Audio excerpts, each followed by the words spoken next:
kind of from around here, you know. I lived in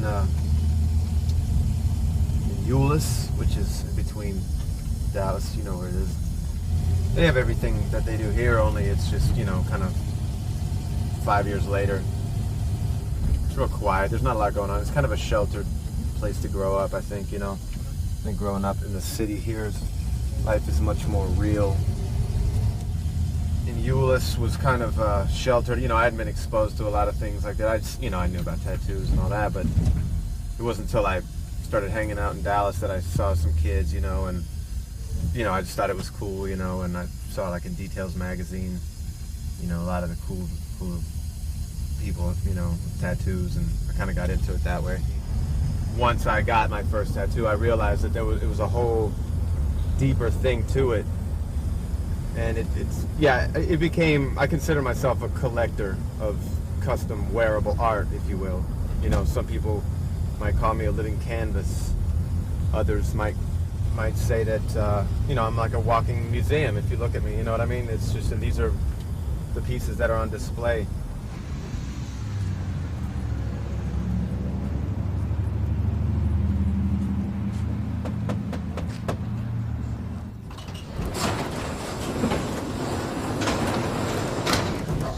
How you doing? Right, good to see you. That's right. Good to see you. Come on in. Find the place all right? Yeah. Cool. Who was it that recommended you? Steve. We did good work on Steve. I saw that. And You like that? pretty much blown away. You know? Cool. So, Well, come on over here for a next? second. Make sure you want to go ahead and do this. Yeah. Cool. Well, let me show you some of the stuff that we've done before. Okay. You know, I'm a big fan of studying other cultures and things like that. And if you look at other cultures, especially tribal cultures, you know, that kind of was an influence for me, neo-tribalism. And, you know, I was first inspired by a lot of that, and I really respect those cultures where, you know, it's a rite of passage. It's a ritualistic, you know, like I said, rite of passage. You know, when a boy becomes a man in some cultures, they'll be scarred or pierced, and for me it was within myself kind of, you know, a growing experience in that way. It's $500. Right, as we discussed. Cool. Okay. Well, that's not a problem. Yeah, I got it. I assume you want to cash. Yeah, absolutely. Of course. All right, so it's all there. Cool. 1. Fantastic. All right. My ideas were simply about the size of the scar and the location, and I had been thinking Right there on the maybe shoulder. some right here because Yeah, I've got look the at pistol, that. Right. Oh, that'll be great, So I don't man. know if you even have this pistol, but maybe something similar, or maybe Yeah, like the this 38 special looks very Right. close to that. I think that's a police special. Yeah, that'll be So- great. Absolutely. so, you know, right Absolutely. there. The piercings, after a while, for me, it's become kind of old hat. You know, I'm not really about that anymore. You know, I've moved on, and I think I've grown as a person. It's time for the new deal. You know, it's the new millennium. It's time to up the ante. It's time to raise the bar. And piercings, for me, it's no longer a viable expression of my anger. And the next stage of my inner growth, which is reflected maybe by the way I've grown on the outside, is to get scarification through what's the ultimate piercing but a bullet wound. And what else is there after you've had everything pierced, after you've been, when you've been tattooed all over and you've been pierced all over, what's next? You know, what is the next form of body modification that really means anything, that says anything, and it's getting shot? What'll happen is going through here, it'll pierce your pectoralis, Right. and it'll come out in your lats. Okay. Now you've got a little bit right under there. You can feel that? Right. That's the thinnest part of that muscle. So Okay. you won't lose. I don't think you're going to lose any mobility. Okay. You might lose a little bit during rehab and whatnot. I'd recommend though that if you're right-handed, we should do it in the left side. I'm hoping you're right-handed. right-handed. Perfect. Right. I kind of like what you did with Steve. Steve was a little bit heavier. I think Yeah. we used a Magnum on him. He wanted to be able to really talk it up. Right. You're a little bit slighter. That doesn't mean anything. Except for I'd probably recommend a 9mm or a 38 special. It's still going to give you a good blowout scar on the back, but it isn't going to do all the damage going through.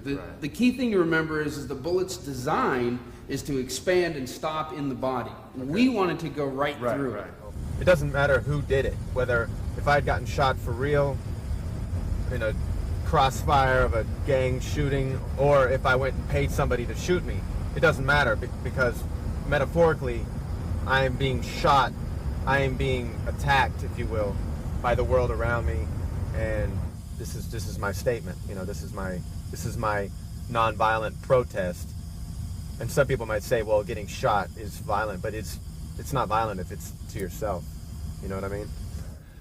There is going to be a significant amount of pain. If we were going to use a 22 or something like that, those don't hurt a whole lot. And it's going to burn a little bit. Right. You ready to do this? Why is it going to burn? That's just a sensation that usually comes with the bullet wound. Okay. It's not a lot different than the tattoos. Right. It's just kind of that's not even a factor for me. Is the pain. You know. Okay. That's you know, I've been living in pain my whole life. You know what I mean? Yeah. You ready to do this? I'm ready. You want to do it? Oh, I'm ready. Okay. Let me close the door. Okay. Well, I had my own ideas about what I wanted and what to me was appropriate and within the context of my inner struggle, and what, you know, is realistic. I mean, you know, you can't just get shot in the head. You know, I mean, that would be the ultimate, but really, you know, a bullet wound in my forehead would really be the ultimate statement.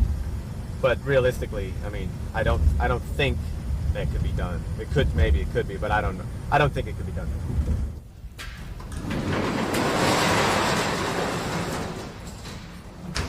Now I'm going to show you some of the stuff that we're going to use on you. All right. This is the 38 round. This is what we're going to use on you. It's a hollow point bullet. That way, when it enters, it's going to leave a nice entry point. It expands just a little bit, then it exits, and it tears some of your flesh so you've got good scarring. Okay. If we use a full-on full metal jacket, it's just going to puncture you and go out the other side and not leave a good thing on the back side. Right. I definitely want, you know, the hollow point is what. Absolutely. Okay. That'll leave with nice scarring on the back. It'll take a nice big chunk as it's coming out the backside. Okay. It also gives you a nice thing to talk about, because when we get done with this, you're going to want to tell people, you know, what they use on. I can get you one.